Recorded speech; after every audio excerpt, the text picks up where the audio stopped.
has secured the smartphones. And the children are left wondering what else to do with these.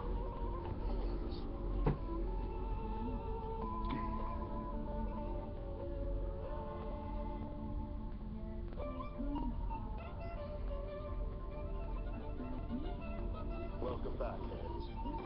You got it booking right. Booking.com. Booking.yeah. What happens is this. There are two different options. So the two different options are here. You get to overtime. It's 4-on-4 for the first 3 minutes. After the first whistle, after the first 3 minutes, two players come off, one for each team. It's now 3-on-3. Now, George, you have some stats. You can share them with us just to educate people before we get into why you're probably wrong.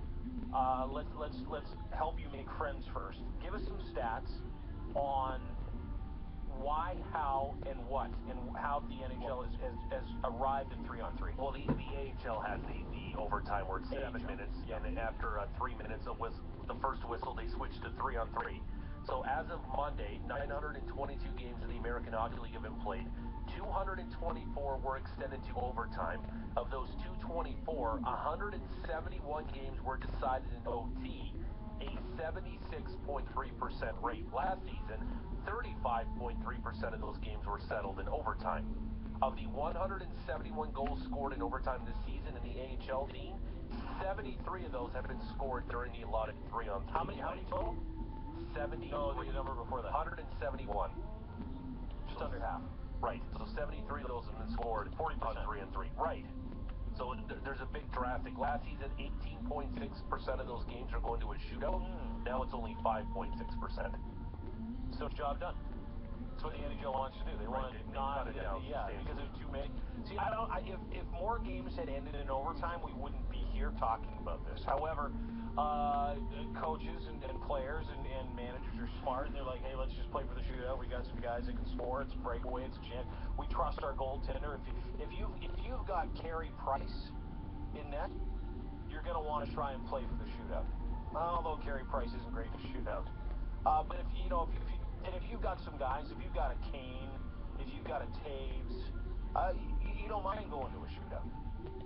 And so what they're trying to do now is say, okay, this is lasting too long. Last call is halfway through the first period for people in the stands. It's getting boring, especially after 15 different shooters, as Kiprios alluded to.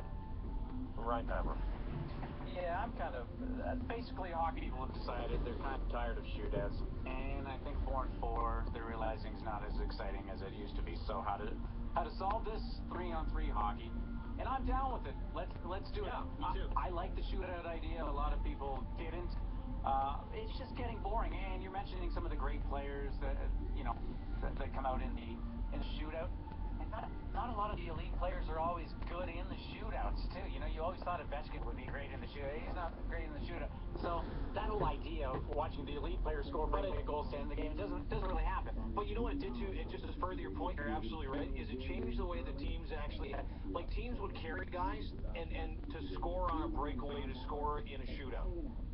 The guys that some guys would play like 6-7 minutes, but they had unbelievable hands, and they'd keep them on just in case they went to a shootout. You're dressing guys to afford yourself the opportunity to adjust to those rules. UC Oakland